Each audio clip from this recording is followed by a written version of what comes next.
एक दृश्य की कल्पना करें।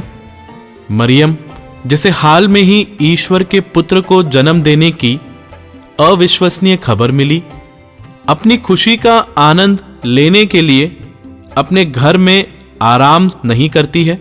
इसके बजाय वह अपनी चचेरी बहन एलिजाबेथ से मिलने के लिए शीघ्रता से पहाड़ी देश की ओर निकल पड़ती है। उन्होंने अपने आराम और परिस्थिति की परवाह किए बिना यह तय किया कि उन्हें तुरंत एलिजाबेथ के पास जाना चाहिए। यह यात्रा आसान नहीं थी।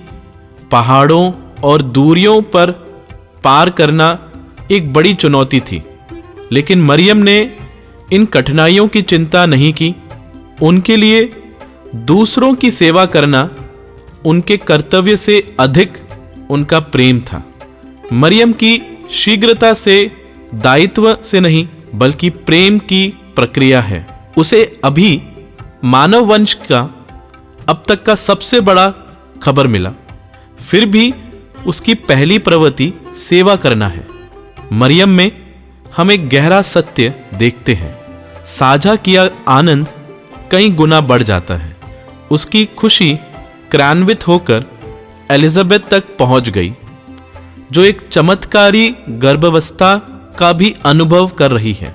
जब वह पथरीले रास्तों पर चढ़ती है और दिन की गर्मी सहन करती है, तो मरियम का दिल प्रार्थना से भर गया होगा।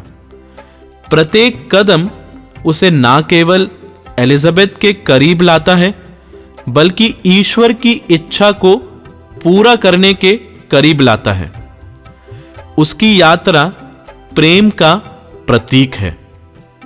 जब मरियम आती है, एलिजाबेथ का अभिवादन उसकी उपस्थिति के प्रभाव को प्रकट करता है। मेरा गर्भ में बच्चा खुशी से उछल पड़ा।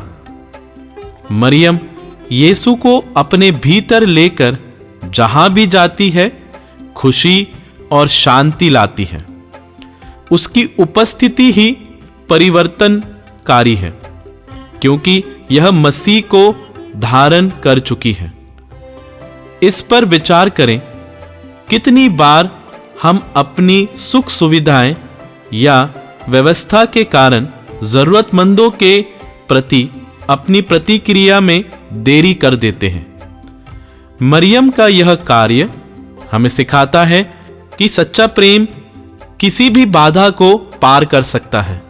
यह हमें प्रेरित करता है कि जब कोई जरूरतमंद हो तो हम अपने कार्य और सुविधा को छोड़कर उनकी सहायता में तत्पर रहें। वह हमें याद दिलाती है कि सच्ची सेवा ईश्वर के आनंद और उसे साझा करने की इच्छा से भरे हृदय में पैदा होती है। आइए हम मरियम से हमारे कदमों का मार्गदर्शन करने के लिए कहें, ताकि हम भी अपने आसपास की दुनिया में मसीह के प्रेम को लाने में शीघ्रता से कर सकें। हमारे कार्य उनकी तरह प्रभु की महानता को घोषणा करें।